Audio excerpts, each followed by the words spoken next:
الله من شرور أنفسنا وسيئات أعمالنا من يهده الله فلا مضل له ومن يضلل فلا هادي له أشهد أن لا إله إلا الله وحده لا شريك له وأشهد أن محمدا عبده ورسوله اللهم صل وسلم على سيدنا محمد وعلى آله وصحبه أجمعين أما بعد فيا عباد الله أوصيكم نفسي بتقوى الله فقد فاز المتقون فقال تعالى في كتابه الكريم بعد أعوذ بالله من الشيطان الرجيم يا أيها الذين آمنوا اتقوا الله ولتنظر نفس ما قدمت لغد واتقوا الله إن الله خبير بما تعملون.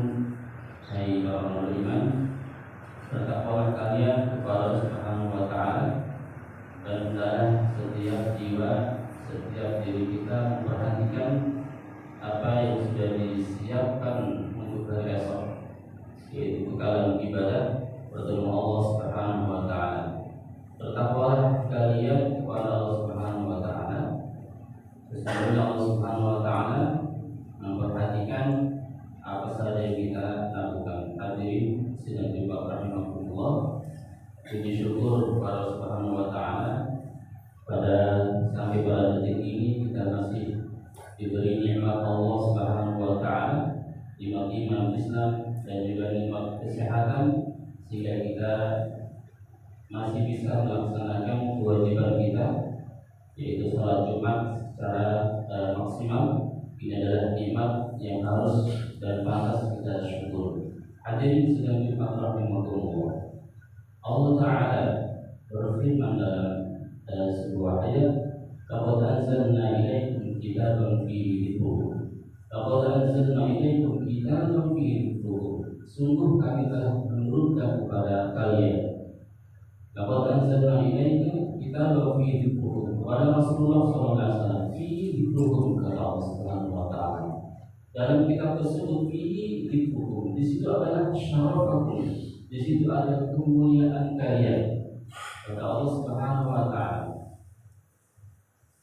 Para jemaah sekalian, jadi siapa yang berkaitan dengan kitab Allah, siapa yang peduli dengan kitab Allah Subhanahu wa Ta'ala, baik yang suka mendengarkannya, baik yang suka membacanya, apalagi menghafalnya, apalagi mendapatkannya, maka dia akan mendapatkan kemuliaan di sisi Allah Subhanahu wa Ta'ala. Al-Quran yang sebagai mukjizat Rasulullah SAW berbeda dengan mukjizat yang diturunkan kepada Rasul-Rasul atau Nabi-Nabi sebelum Rasulullah SAW. Kalau mukjizat yang diberikan selain Rasulullah SAW berlaku di masa mereka saja, dan juga para Rasul itu, para Nabi, diturunkan Allah Subhanahu wa Ta'ala kepada kaumnya saja, sesuai dengan kondisi kaumnya. Nabi Musa alaihissalam diberikan mukjizat Allah Subhanahu wa Ta'ala berupa tongkat, karena pada masa di zaman Nabi Musa banyak para penyihir, kaumnya sudah belajar sihir, dan mereka sihir itu merupakan senjata utama bagi mereka, sehingga turunlah itu ke Nabi Musa dengan mukjizatnya berupa tongkat untuk mengalahkan musuh-musuhnya, dan juga nabi-nabi lainnya. Jadi mukjizat yang diberikan para nabi sebelum Rasulullah itu sesuai dengan kondisi kaum. Sedangkan Rasulullah SAW, apa mukjizat yang diberikan oleh Allah kepada Rasulullah SAW? Al-Quran. Dan Al-Quran ini berlaku untuk sepanjang zaman. Berbeda dengan mukjizat Nabi Musa hanya di zamannya saja. Tetapi Al-Quran ini selamanya akan menjadi mukjizat umat Islam, menjadi pedang utama, senjata utama Rasulullah SAW untuk mengalahkan para kaumnya, para musuhnya di zamannya. Dan terbukti mereka tidak bisa menandingi Al-Quran, karena Al-Quran adalah mukjizat. Artinya mukjizat itu sesuatu yang diberikan Allah kepada Allah Subhanahu wa Ta'ala, keistimewaan yang diberikan kepada Allah khusus kepada Nabi, yang mana mukjizat itu tidak ada satupun yang bisa mengalahkannya. Karena ini sebenarnya agama.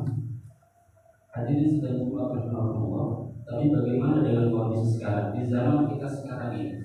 Apa peduli kita? Apakah kita peduli, masih peduli dengan mukjizat Rasulullah SAW, yaitu Al-Quran ini?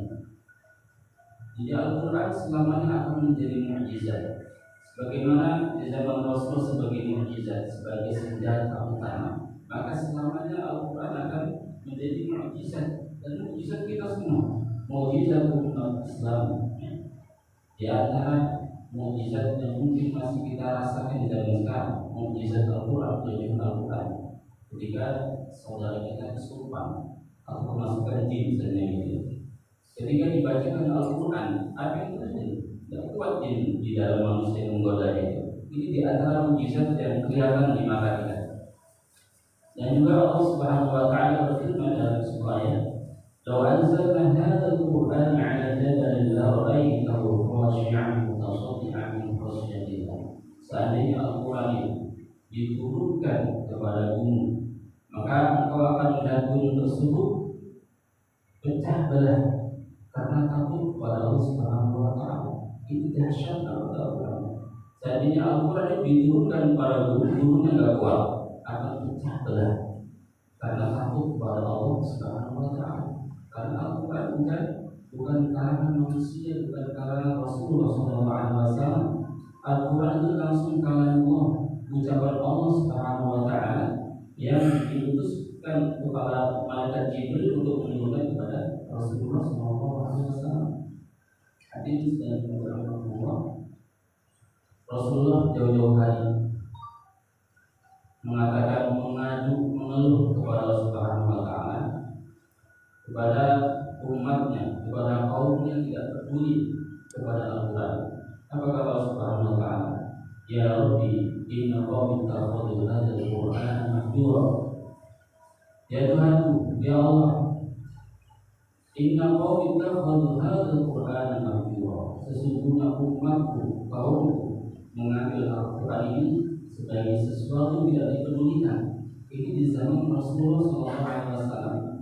Ada juga umat yang tidak peduli dengan Al-Quran. Itu orang kafir, orang-orang munafik.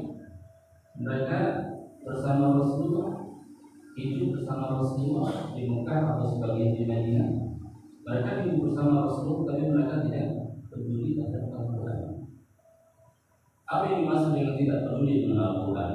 Maka para mufassir menjelaskan, termasuk orang-orang yang tidak peduli dengan Al-Quran adalah orang yang tidak mau mendengarkan Al-Quran. Kemudian orang yang tidak mau membaca Al-Quran, orang yang tidak mau mentadabburi Al-Quran, lebih sibuk, apalagi di zaman sekarang kita ini, sibuk dengan handphonenya dibandingkan dengan kitab Allah Subhanahu Wa Taala. Pada Rasulullah mengatakan bahwa yang artinya dalam hadis kurang lebih, kita semua tidak akan sesat kalau kita berpegang teguh dalam Al-Quran. Bagaimana dikatakan berpegang teguh, membaca tidak pernah, mendengarkan tidak pernah, apalagi mempelajari, mentadabburi, merenungkan ayat-ayat Al-Quran.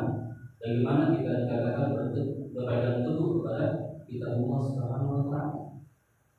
Maka dalam khutbah ini khutbah mengajar tidak hanya ucapan yang diucapkan lewat begitu saja, tapi kita harus ada perubahan pada diri kita. Mulailah kita membuka kitab Allah. Yang sudah membaca Al-Quran ditambah lagi, dirajinkan lagi dalam membaca Al-Quran, agar kita tidak termasuk umat Rasulullah yang tidak peduli dengan Al-Quran. Membaca Al-Quran itu pahalanya luar biasa, ibadah yang paling ringan, paling mudah, tetapi pahalanya banyak. Karena Allah Subhanahu Wa Taala, Rasulullah mengatakan, "Man qara'a min kitabillah falahu 'ashr, la aqulu alif lam mim harf, walakin alif harf wa lam harf wa mim harf." Kata Rasulullah. Barang siapa membaca Al-Quran, membaca kitab Allah Subhanahu Wa Taala, maka baginya membaca satu huruf itu pahala. Dan saya tidak mengatakan bahwa alif lam mim itu adalah satu huruf, tapi 3 huruf.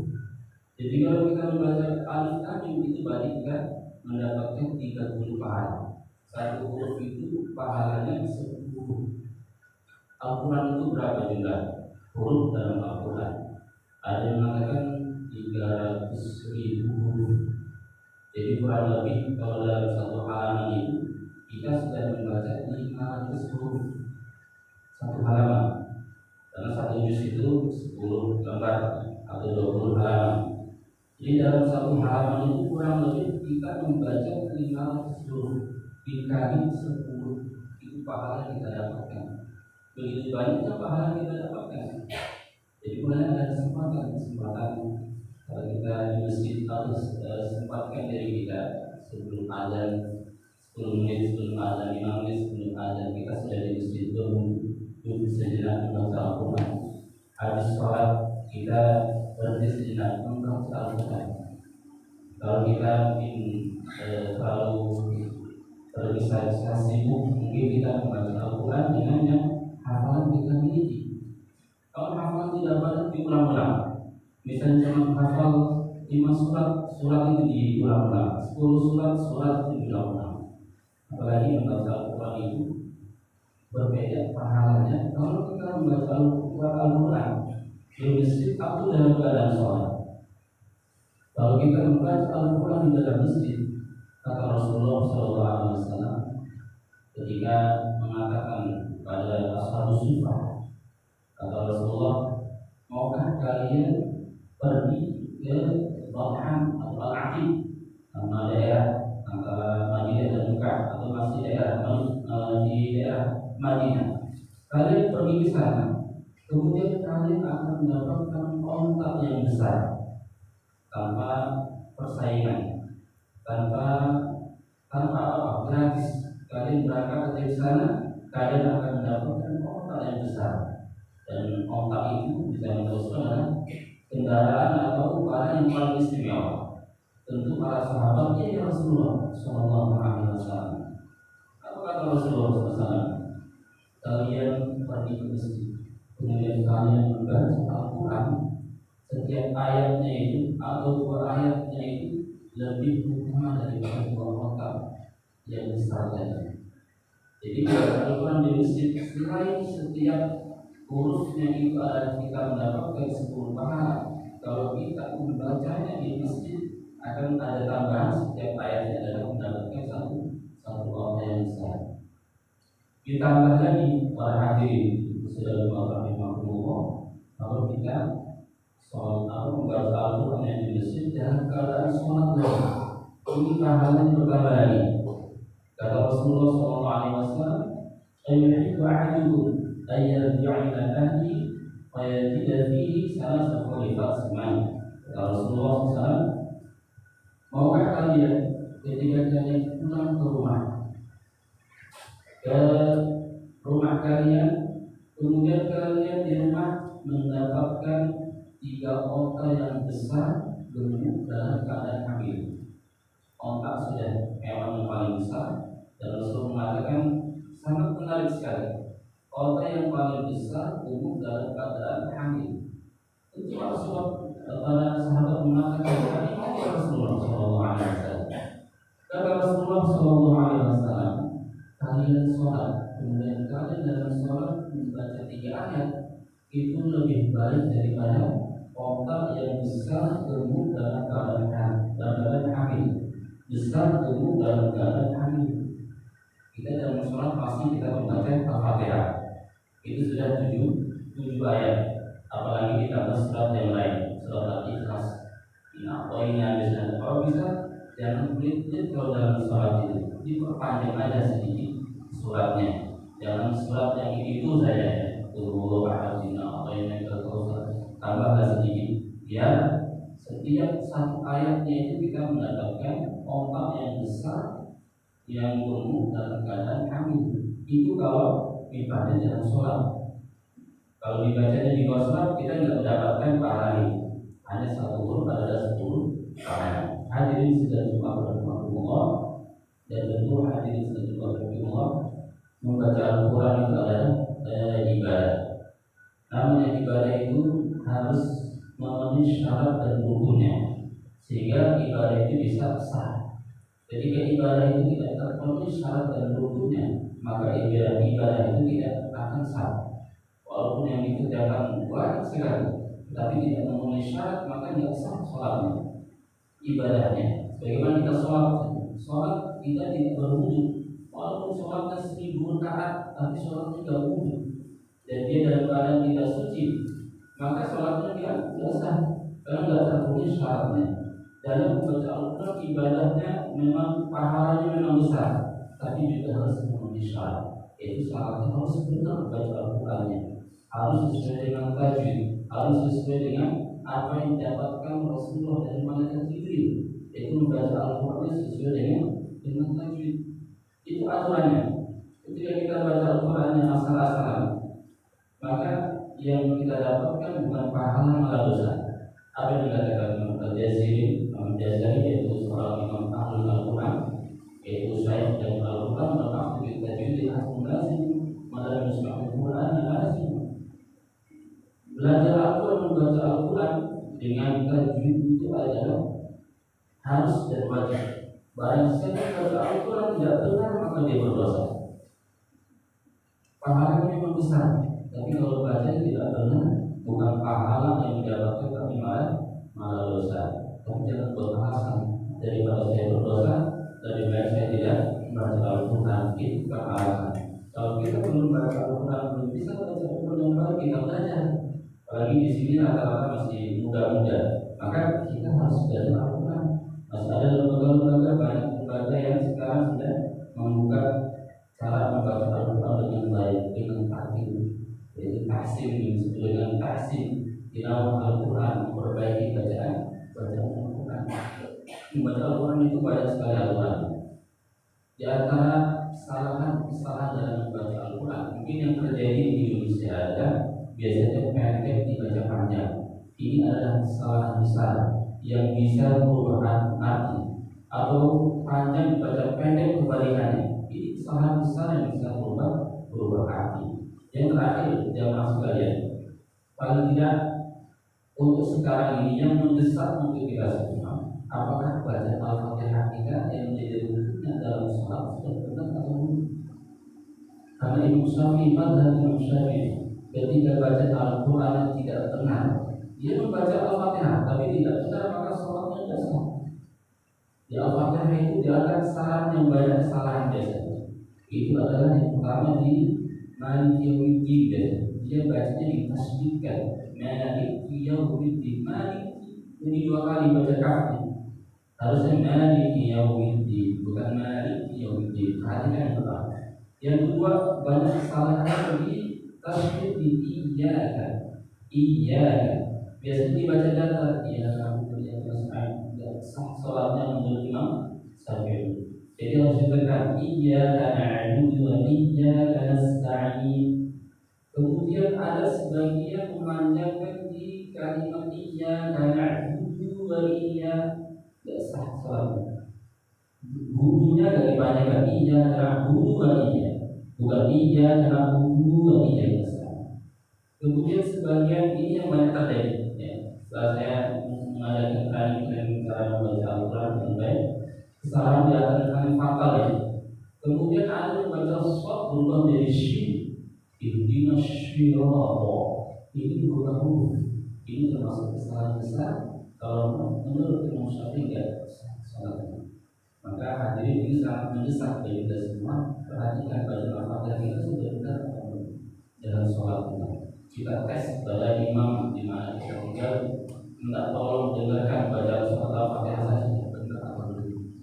Karena amalan yang kita lakukan di dunia ini yang menjadi patok utama ketika yang akan diadili pertama kali oleh Allah Subhanahu wa Ta'ala sholat. Kalau sholat kita benar, maka amalan-amalan lain kita akan benar. Berawal dari Al-Fatihah yang bagaimana? Ini mendesak, jangan hanya sekedar lewat begitu saja. Karena ini adalah untuk kebaikan kita semua. Kita tes baca kita pada imam ketika kita sholat, apakah sudah benar bacaan saya. Kalau sudah benar, alhamdulillah. Kalau belum benar, maka segera. Maka karena setiap hari kita sholat membaca 17 kali. Kalau ternyata kita bertemu Allah Subhanahu wa Ta'ala, ternyata sholat kita tidak sah gara-gara baca Al-Fatihah yang tidak benar, maka sudah tidak ada ampunan di akhirat. terjadi, maka perbaikanlah dari sekarang, tidak usah malu-malu karena ini untuk kebaikan kita semua. Wallahu a'lam bishawab. Tunggu sami'tu.